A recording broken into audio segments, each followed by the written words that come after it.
Hey everybody, it's Lon.TV, and it's time for your weekly wrap-up, and I want to begin first, as we always do, by thanking our newest Patreon supporters. We have somebody who calls themselves Milkshake. We also have Euclid Rugman, Victor Martinez, and Carmen Nooner, who gave via the tip jar. I want to thank everyone who's contributed to the channel in the many ways that you do, so thank you for that. And that includes watching on a regular basis, because all of those things contribute to channel growth. I actually just went past my 40 millionth view, which is amazing considering I haven't really left the basement to do it all, so that is cool stuff. So I want to thank everyone for your support of the channel, and we continue to see that very steady curve upward as we grow. So we'll keep cranking stuff out for you as time goes on. And this week's non-ad comes from the Amazon affiliate program. They have a sale this week for E3, which is the big gaming exposition out on the west coast of the U.S. You've probably seen some of the keynotes already, and Amazon is having a big sale in recognition of that event. A lot of PC gaming hardware, so if you want to check out what they've got, you can go to Lon.TV/Amazon E3. They are not sponsoring this, but this is an affiliate link, and I always like to find good deals that I can share with you, and we'll be doing it in this ad position until we get a regular sponsor here on the wrap-up. So what did we do in the last week? Well, I did a couple of things on the Extras channel, not as many as last week. Yesterday, I unboxed a new 8-bit clone NES console that is less expensive than the one we looked at last week, only $29. You can see that unboxing there. We also unboxed the Amazon Echo Look, which I'll talk about in a minute. And I unboxed the new keyboard case for the iPad Pro 10.5.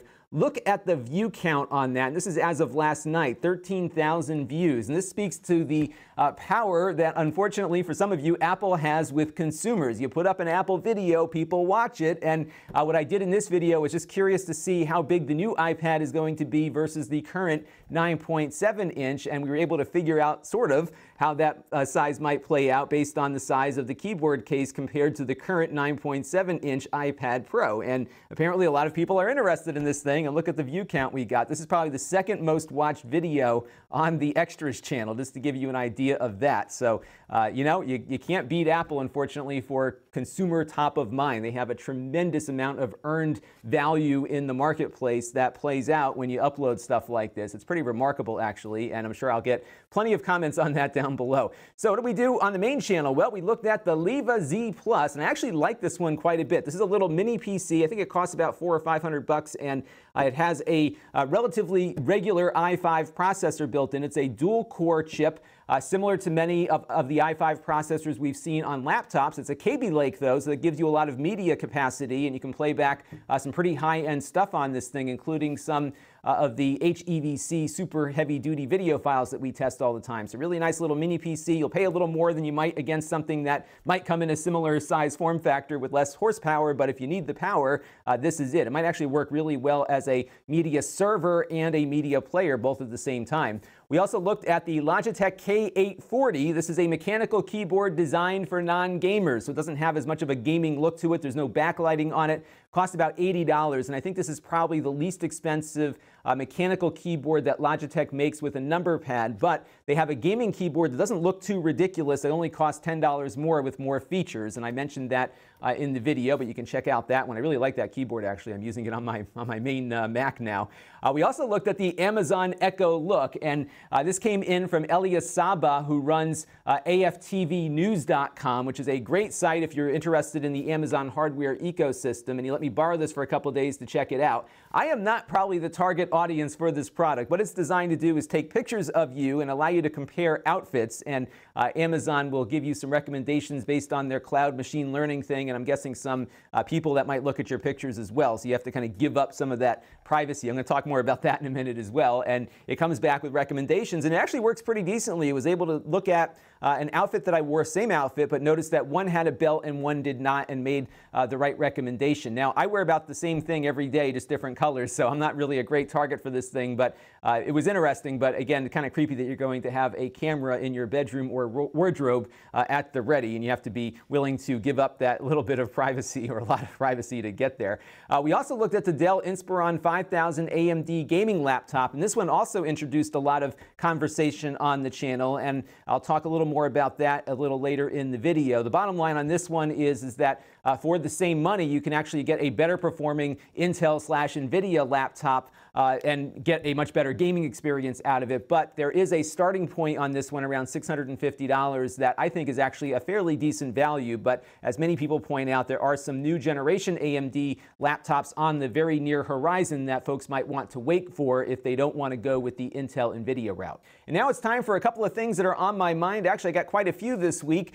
The first thing is my full-time vlog that I've been doing here on the Wrap-Up. This is week 14 of me doing this as my full-time occupation, and everything is moving along quite smoothly. I'm still looking for a remote editor that works in Final Cut Pro, so keep emailing me if you're interested perhaps in working with me as an editor. I can't pay all that much, but I will pay something, and it might be kind of a fun experiment to see how we can do remote editing using Final Cut Pro. A bunch of you reached out last week who are working in other platforms. It has to be Final Cut Pro on the Mac because that is what I use, and it's probably the only way it's going to work in this environment here. So definitely let me know, though, if you're interested in some editing work. And I also wanted to start tracking my time better because I am still looking for somebody locally here to help me out, and I really wanted to get to the bottom of where I'm spending a lot of my time and the sorts of things that I don't like doing. I had some anecdotal things just based on my emotional reaction to the things that I do throughout the week, but I didn't have some quantitative data to back it up. So I've asked around, and a lot of folks are using something called Toggl. It's a free web-based utility. They have some apps also, and they have obviously paid plans that they will try to get you into, but as a free product, it's actually working quite well. I have a whole bunch of different projects set up here for both the channel and some of the consulting work that I do, and throughout this weekend, as I was doing some of my catch-up work, I was able to really track how I'm spending my time, and I'm going to be really diligent about this over the next month or two, hopefully forever, in keeping track of what I'm doing in each component of the business so I can really make best use of somebody when I do finally find the right fit here. So good stuff. If you're really interested in tracking time both for yourself or perhaps for clients, this might be worth looking at, and it's got a pretty decent free tier on it, much better than I expected. Now later this week, I'm going into New York City for one of these PepCom media events, and I love these things because I can go into New York, and there's a small room that they let you into. There's a bunch of food there, but there's also a whole bunch of consumer electronics brands, and usually it's the marketing people from the companies themselves. So it's a great networking opportunity for me to meet different brands and see all the emerging products that will be out for the back-to-school season, which is coming up soon here in the United States. And it's also great for you because I can do a nice video of wrapping up all the different things that I saw there. So hopefully on Thursday or Friday, I'll give you, most likely Friday or maybe even Saturday, I'll give you a full report of all the cool stuff that I saw at PepCom from some of the brands you're familiar with, as well as maybe some new stuff that we haven't heard of before. There's always something cool and exciting to find at one of these things, and I'm really digging being able to go to those. I also wanted to talk about iMessage again because there was an article in Motherboard that kind of looked at the issue that I raised, not directly from this, but I'm sure other people are thinking the same thing. And the headline is kind of misleading because it says Apple is trying to make your iMessages even more private. And I raised the issue last week that the announcement that they had that they're going to start syncing up your iMessages might be kind of a compromise made to the government to allow them to get access to that messaging platform, which they don't have access to now. Because right now, your encryption keys for iMessage are stored, the private keys are stored on the device itself, which is why when you get a new iPad or Mac or whatever, you never get the history of your messages unless you're restoring from an iCloud backup. So if you want to stay private, you can have your messages not back up to iCloud, and those messages will stay only on the device that received them or sent them, because everything is encrypted and inaccessible to any other device, and that's been a real big feature of iMessage. Now they're talking about syncing it up, and Motherboard asked the question, and all they could say was that they're making it secure, but they didn't actually say how, and many cryptographers are already scratching their heads and holding their breath for Apple to release more information as to how they solve this syncing problem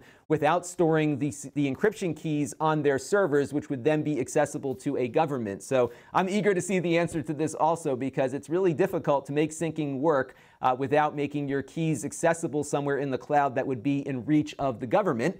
But we'll see what they come up with here. Apple did release a pretty decent white paper when they first released the iMessage protocol, maybe a year or two after they released the protocol, that really detailed the steps they took to make that platform fairly secure, and it was very well received by the encryption community. So we'll see if they do the same thing now. And I was excited this week to see that Amazon was releasing new versions of their Fire 7 and HD 8 tablets. I like these these because they're very good little devices for the money, even if they have a pretty lousy 90-day warranty. But as it turns out, while these are new in the sense that Amazon is saying they're new, there's not much new in how they perform versus the prior generation. In fact, it's identical to the prior generation in performance, and I think the processors are the same, if not just a slight revision from last year. So kind of disappointed here. I bought both of these things, and I probably should have checked out the tablet specification page first, which you can find at the link down below. Really helpful link for developers, but also for consumers who want to see what the differences are between these generations.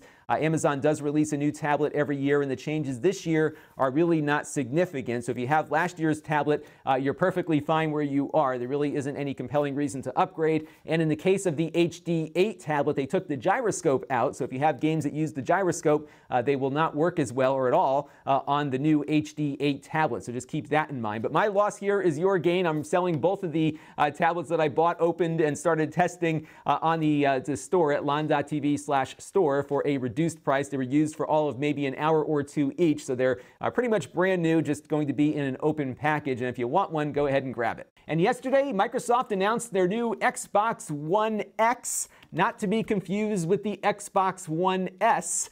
So if you are making a holiday wish list for your non-techie loved ones, I would suggest you write everything down this year so they don't confuse the two. But what's interesting about this is the price point. $500, which some say is a lot for a game console, I say is not so much for a mini PC, or at least a living room PC that has the hardware capability that they were showing off yesterday. Pretty remarkable to get the kind of 4K output at 60 frames per second that they were getting on this thing. It won't be as good as a really beefed up gaming PC, for example, but for something so small and so affordable, at least relatively speaking, I think it's actually a pretty remarkable development.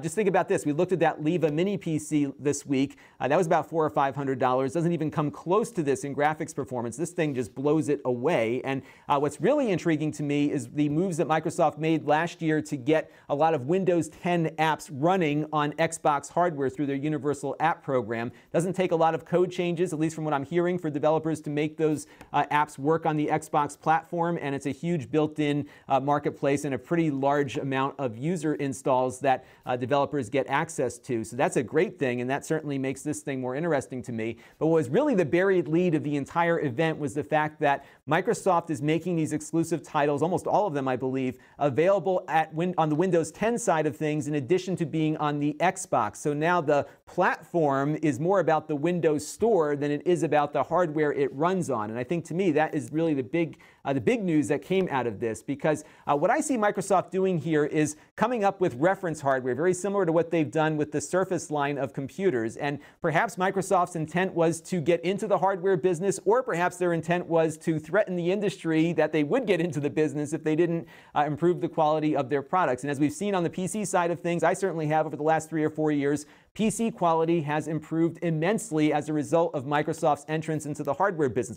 They define like a reference design and have really executed quite well on not only making good hardware, but encouraging their manufacturing partners to do the same thing. And I think that's where they're going with this, because we're going to see in the not too distant future living room gaming PCs that will perform as well as this does, or even better, for around the same price. And at that point, Microsoft is still in the driver's seat, because if you have an original Xbox One, you're playing all those games, maybe you have an Xbox 360 even playing those games, those will certainly now be very valuable to you, because those games will transfer right over to your living room gaming PC, because you're going to be in that Microsoft App Store already, and your library is there waiting for you. And when you install those games on the higher powered device, they'll look better in many cases as well, without having to spend more money. And that is a very compelling thing, I think, for consumers, and really eases the transition moving from the Xbox platform to the PC platform. And now we're starting to see with the Windows 10 that they just announced on the little Windows Surface notebook, which we'll be getting in 2 weeks, which only installs apps from the App Store.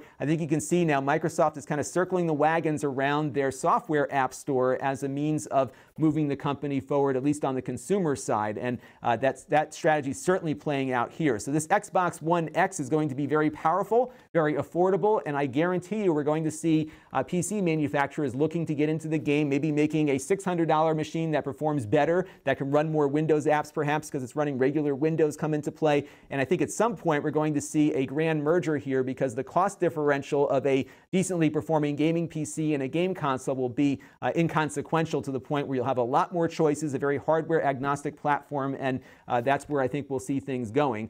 However, at the same time, we've got the Nintendo Switch, which I play with more than anything else these days, and I like that one for its convenience, but if I could play PC games in a similar fashion, I think that would certainly win out. So a lot of exciting things to come here, but I think the grand merger is starting to happen here, and it's going to be very interesting to me at least to see how Nintendo and Sony react to this in, not now, but in 2 or 3 years when this really starts to gel. Because I think for consumers to know that you can have all your games waiting for you on your gaming PC that you were playing over the last 8 years on your Xbox, that's pretty compelling to me. But the biggest thing about this event, and prior events too, is that people get most excited over backwards compatibility. There was more enthusiasm in that room over the announcement that original Xbox games from like 12 or 13, 14 years ago are going to play on the Xbox One platform. That was like the big announcement that got everybody excited, more so than anything else that they talked about. And I think that's very telling as well. Now, one brand you're not going to hear about at E3 is ColecoVision. This was a game console that I played with quite a bit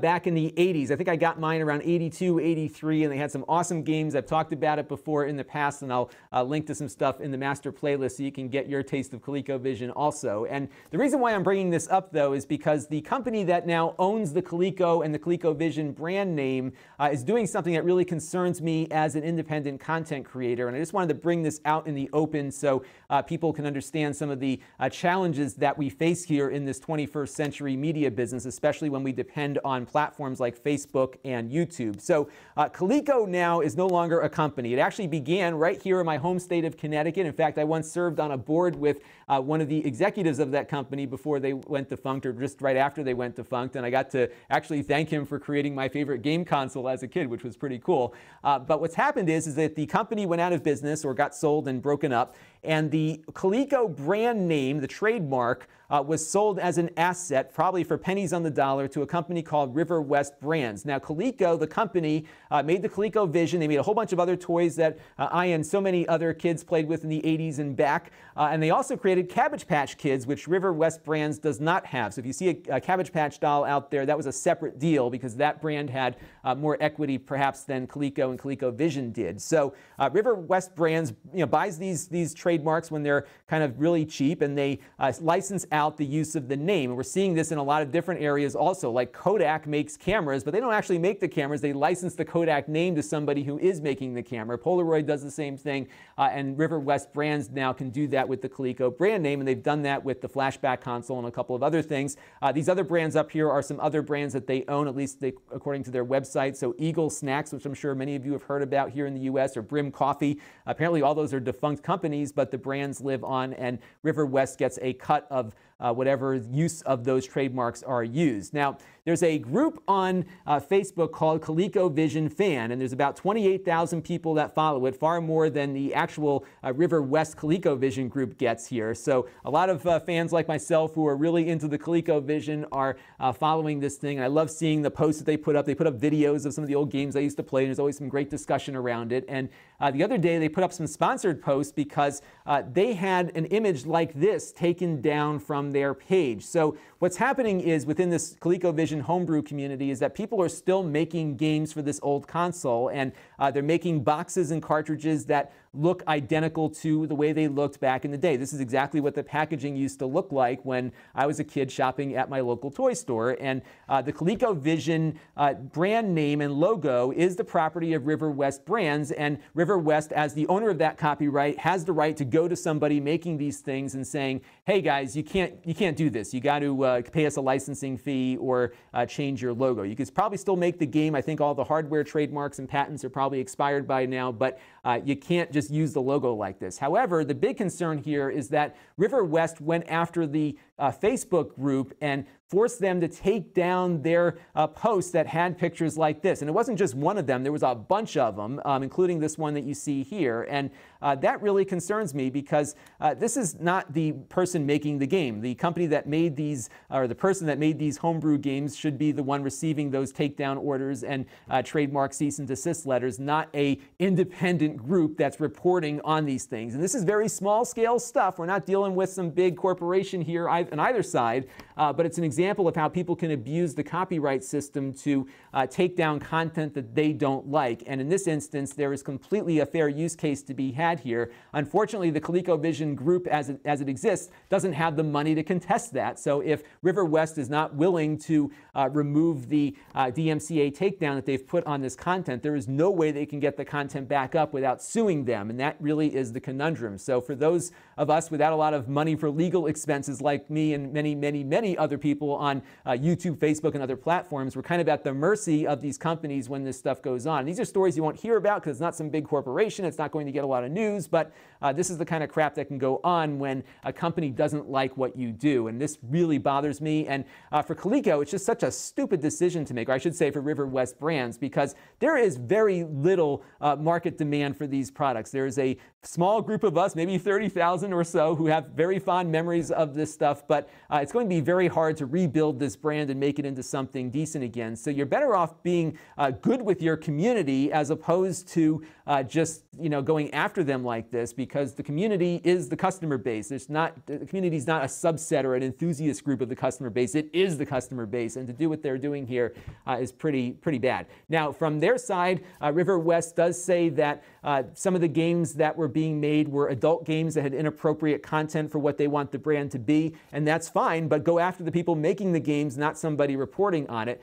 They also accused the Facebook group of being a company that is selling these games, but nothing I can see is the case there. And they've denied that they are working with these developers in a way that would make them attached to their company. So there are some connections here that probably need to get a little bit more investigated, but at the end of the day, the fact is River West is going after a content creator inappropriately, and I think it's a wrong thing to do, and certainly in a very small community like this, they're not off to a good start trying to rebuild this brand. And I found this article in Fierce Cable that is of interest because Comcast is apparently in a patent dispute with TiVo, actually Rovi, the company that bought TiVo recently, over how their Xfinity X1 operating system presents content to viewers. Now, we've seen with the HD Home Run DVR, and in full disclosure, Silicon Dust is a sponsor here on the channel, as well as the Plex DVR, and in full disclosure, Plex sponsors content here on the channel as well. Both of those DVR platforms take a very different approach to how they present guide data to you because Rovi has a patent as to how this TV guide information is presented, and if you mimic their format, they go after you with a lawsuit. And this article here talks about how Comcast is currently locked in a lawsuit with them at the moment. And this was telling to me.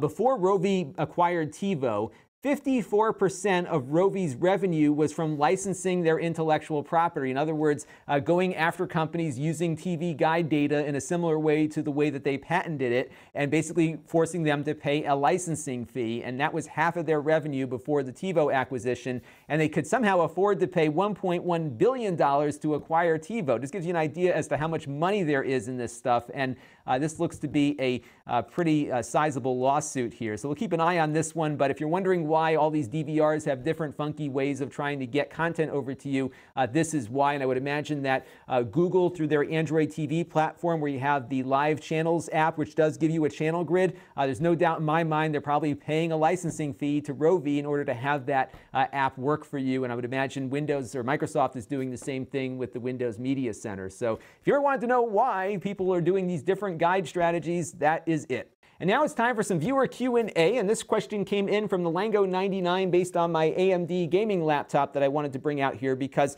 he was assuming that I wasn't setting the settings properly for forcing games to move over to the discrete GPU versus the integrated graphics. And I actually did go in and make those changes because I was trying to make sure that everything was on the discrete GPU. I forced every game to do that, and Grand Theft Auto 5 just would not go over apparently to that discrete GPU. It was not a very user-friendly experience, especially if you have to go in and check every game to make sure it's using the proper GPU. This is the one thing that I think NVIDIA is doing a lot better than AMD at the moment. In addition to their processors being a little faster for the same money, we'll probably see some changes to that in the very near future. But on the laptop side, it really is not a very friendly experience. I couldn't even get drivers to install from AMD on this laptop. As I talked about in the video, I had to get them from Dell. Those drivers are a generation behind. And I did notice too that from the standpoint of welcoming new gamers to the PC world, NVIDIA does a much better job. They have some software called the NVIDIA Experience that works as a way of capturing game footage, but also as a way of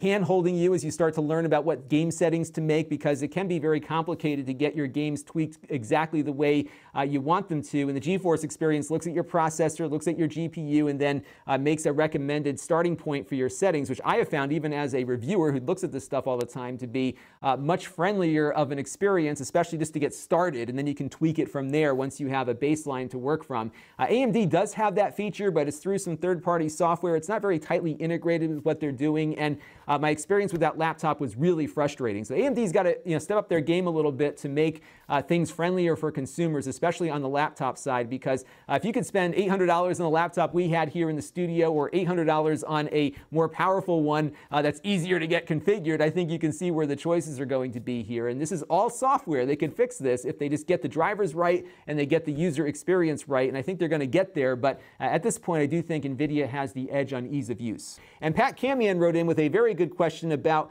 where we're at these days with security and privacy, especially with Google services and social media in general. He said, if you haven't read the book by Mark Goodman called Future Crimes, it is a real eye-opener. And yes, we are at a stage now where I think the train has left the station. I think back in the 2000s, when all these social platforms were kind of gelling and coalescing, we just gave them everything, and the world has become dependent on them. My livelihood now depends on one of these platforms that Google is running, which for me is a great thing. But I think for many folks, myself included perhaps in some instances, we're not aware of what we were doing in the past that now has consequences in the future. And that is some of the convenience that these platforms have provided, but also a lot of the pitfalls that they have provided. And I'll give you a couple of examples of that.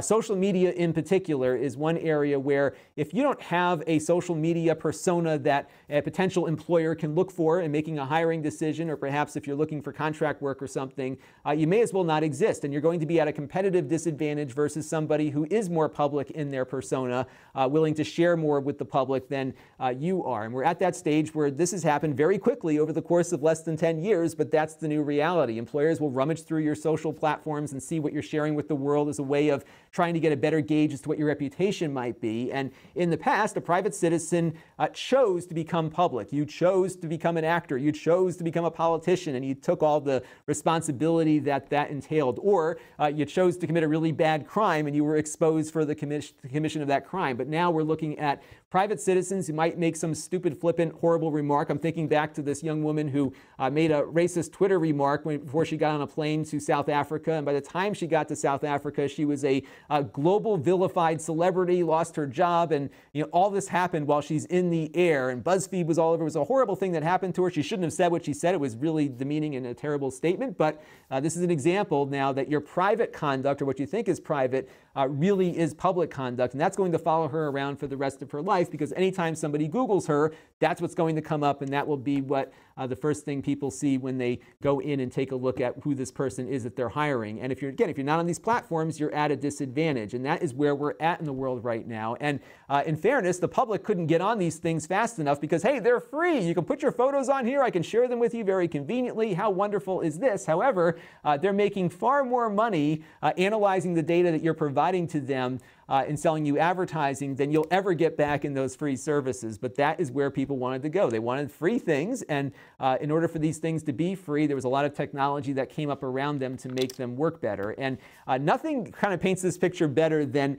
the initial press release Google made to announce Gmail. I remember this to this day because I was so excited about it. This came out of nowhere, and when Google announced their email service, they said you would get 1 gigabyte of storage on their server. That was a big deal back then because at the time, I think Hotmail and Yahoo Mail, which I was using at the time, was maybe giving you 5 or 10 megabytes. And this was right when people were becoming more multi-device dependent. I had one of those Palm Pilot portable things that I was able to check my email on, and having a server that would sync my email between devices was very important to me, which was why web-based email became more of what I was doing at that point, because I needed to be able to more easily sync up my email between my devices. But I only had like a 10 megabyte limit on the Yahoo Mail storage, and every time somebody sent me a big attachment, I had to get that attachment off and delete the mail, or my friends couldn't email me in because they'd see that I hit my quota and they would get a bounce back message. But Gmail changed all of that, and they even made a bold statement here. Google believes people should be able to hold onto their mail forever. And what they probably should have said is that we believe you should and we should too, because those mail pieces of those emails reside on their servers, and they're using this as a main selling point. And actually, Google Mail, when it was announced, was so popular, people couldn't get onto it fast enough. If you had an invite for Gmail, you could sell it on eBay for hundreds of dollars, because that is how badly people wanted to get into this thing and put their information in there. And it worked out very well for Google. They were able to look at the emails, put advertising up for you, and of course the computers, they say, are the ones looking at those messages, but nonetheless something is reading your email and putting up relevant advertising next to it. And I'm sure they tried to anonymize some of this data to better improve their algorithms and how people communicate with each other. In fact, now when I use my Gmail inbox app, it makes suggested replies to emails as I'm writing them out, because it's looking at what people are normally saying to each other, and then allowing you to more conveniently get through your communication throughout the day. But this is the kind of stuff that happens here, and because all that stuff is stored on Google's server, it's very easy for somebody to go in there and take it all, as we've seen time and again with a number of public people and a few not so public people as well. So this is the era that we're in. I think the most important thing is that you have to be on these platforms, but you also should take a lot of steps to make sure that you're being secure on these platforms. Enable two-factor authentication. Look at ways of doing so without relying on your phone's SMS capability. Use their apps instead of the SMS, because people can compromise your phone with the phone company and start getting your two-factor messages that way. Look at, perhaps, if you're really concerned, not using an email provider that stores your email in the cloud. Look at ways of going back to the inconveniences of having to sync it up yourself. Look at maybe having an air-gapped computer that isn't connected to the network at all, that stores your really private information. So this is where we're at these days, and I think, unfortunately, for a lot of private citizens, they were not prepared for the consequences of your private life suddenly becoming so public, and the importance of you making a portion of your life public so that your reputation can be analyzed by others in society. That's the big impact here of all these platforms, and I don't think we're going to be able to come up with any solutions to this in the short term, but over time these things will develop norms and work themselves out. But my kids are entering a very different world than I entered, for sure. And now a little less weighty question. Some folks are asking me to play some different games during my testing, including a lot of requests for Overwatch, which I know is a very popular game out there. Here's the way I do testing on computers. I have a lot of stuff loaded up on this little PNY SSD that they sent to the channel not too long ago. Got a 480 gigabyte drive, and one of the things that I love about Steam is that I can put this into a computer, load up Steam, point Steam at this, and I've got all the games that I usually test accessible to me. I cannot do that with Overwatch. I'd have to download it every time in order to make it work. Steam is really the only platform that allows me to do that very easily, and I do like to test the same stuff from one video to the next, because for me, I like to be able to see how one computer performs against another, and I wouldn't get that performance idea if I kept testing different things on different computers every time. So for those of you that subscribe to the channel, there is some monotony involved perhaps in some of the performance reviews, because we do the same thing every time, but your viewership is only about 25% of the overall viewership that those videos get. So a lot of folks who come in are looking for kind of a well-rounded look at different games. Now, if there are other games you think I should start testing, I'd love to hear that. So let me know down in the comments below, but I really want to make sure it's on Steam and something that I can very easily get into and start testing. One of the reasons why I've been using Doom a lot in my videos is, first of all, it's a very fast game. It performs quite nicely, even on lower end hardware, but it's also got this arcade mode where it only takes me a few seconds to just jump in and start playing. Likewise, GTA 5 now has the cloud backup, so I can just get going right with my save game right when I pop in, so there's not a lot of setup time involved, because it does take a long time to review a PC on the evaluation side for me, so I've really made that process efficient. And unfortunately, Minecraft has gotten a lot more difficult to run from an SSD, which is why you're seeing it less now. I still run it on the lower end PCs, but generally Minecraft is going to work on high end stuff, so I've just made that be an assumption. I also like to use the 3D Mark test suite, the benchmark test that we run, because again, that's a really good way of evaluating both CPU and GPU performance. But again, I'd love to hear your suggestions down below. And now it's time for a Q&A for you, and I'd love to hear your thoughts on this social media privacy stuff, especially from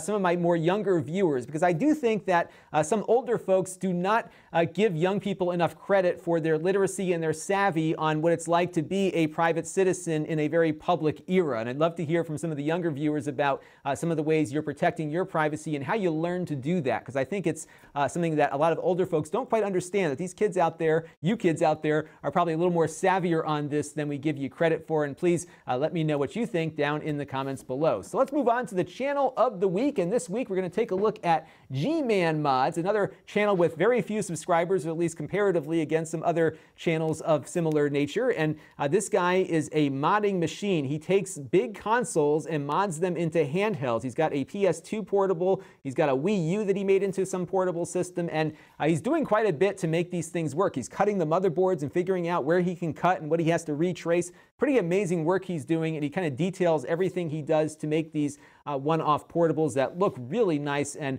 almost look like you could buy them in the store. So definitely check him out if you're into that kind of thing. I love these videos where you can really see the process that goes into it. So this week I've got a couple of things planned. I do have some traveling to New York, so it's going to slow me up a little bit, so you might see a couple of quick hit videos, but I do hope to get to tomorrow the iPad Pro, the new 10.5-inch iPad Pro. We're going to take a look at how its 120 hertz display works, what kind of latency you can expect from it, especially compared to the current 9.7 version, which I also have. And what's so funny about these iPads and other mobile devices is that it often takes developers a year or more to bring software that actually takes advantage of the hardware. So there were some pretty cool Apple Pencil apps upon release, but they've all been very much refined since that initial release. And I very rarely use the pencil. Up until last night, I had a project, or maybe 2 nights ago, I had a project for one of my consulting gigs that I needed to cut something out in Photoshop, and I wasn't doing very well with my trackpad and my mouse. And I actually moved over to the iPad. I downloaded that photo app that they demoed during the Apple keynote the other day, and I was amazed by how well it worked. It's a really nice platform with a pen, and it was really, actually a really nice experience on my current iPad, so I'm eager to try out how the new one works. Not cheap, but I think very well refined, and we'll see how well refined it is when we get it into the studio. We're also going to take a look, I mentioned this last week, at the EverDrive N8. I played a lot with it yesterday and got a real good feel for how it works. This is a flash cartridge that works with the original NES. It also works with the 2 higher-end clone consoles we looked at, the Retro USB AVS, as well as the Analog NT Mini. It has some problems with the original Analog NT, but the Mini, which is based on that FPGA, does work well with it. It does a nice job. It does save states really well, actually, and some other stuff as well. So we'll take a look at how that works. I'm also going to talk a little bit about the Power Pack, which I reviewed in the past, and which one I prefer. So you can check out that video coming up very soon. I hope to shoot that one later today. We also we'll look at the 8-bit HD video game system that I unboxed. Speaking of clone hardware, this is a very inexpensive, again, $29 clone console that works with your HD television. That's my threshold for these clone consoles. They have to output to HD if I'm going to review them.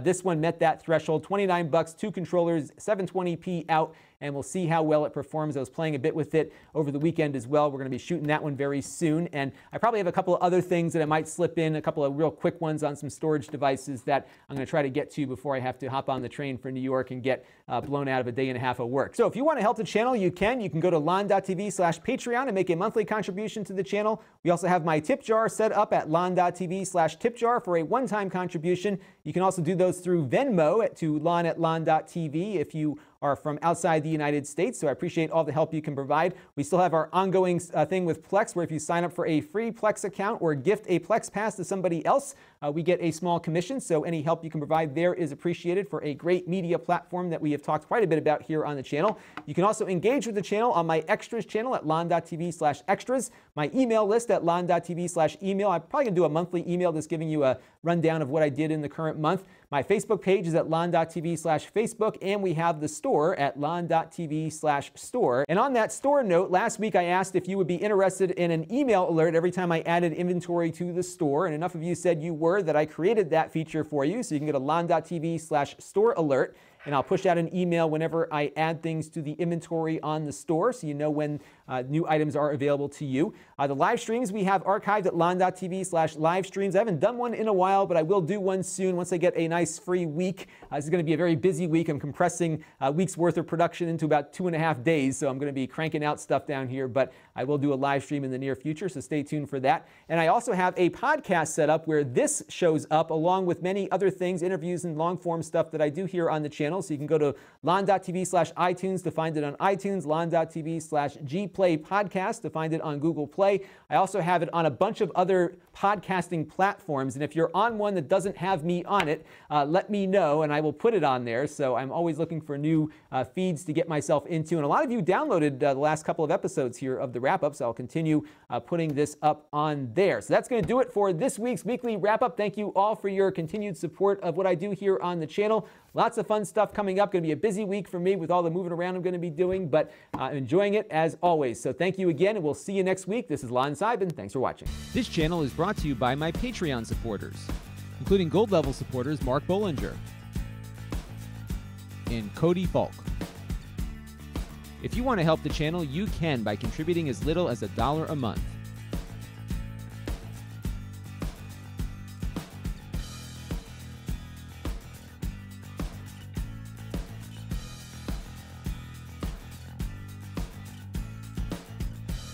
Head over to Lon.TV/Patreon to learn more.